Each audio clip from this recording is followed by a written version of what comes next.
ဟုတ်လားပကံခေတ်အလယ်ပိုင်းတော့အစာပိုင်းတော့ပြောနေရမှာတော့နော်ဟုတ်လားအဲ့တော့အနေထားကိုသမိုင်းတောင်းကြည့်မယ်ဆိုလို့ရှိရင်ဒီမြန်မာရဲ့လို့နာမည်မပြောင်းခင်ကနော်ယူလူမျိုးတဲ့ဘာလူမျိုးလဲဒီလူမျိုးတွေပဲဒီလူတွေပဲနော်ယူကနေမှစာပေလည်းရှိတယ်ယဉ်ကျေးမှုလည်းရှိတယ်ယဉ်ကျေးမှုကတော့ဗုဒ္ဓဘာသာပဲနော်ယဉ်ကျေးမှုကတော့ဗုဒ္ဓဘာသာပဲအပြူစာလည်းတော့လူတစ်ခုပေါ့များသောအားဖြင့်ကျွန်တော်ဒီပကံခေတ်ရာသကုမာရမင်းသားရဲ့တောက်စာဖတ်မယ်ဆိုလို့ရှိရင်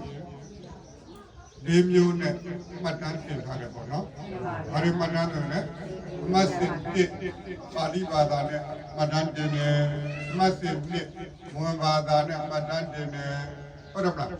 ။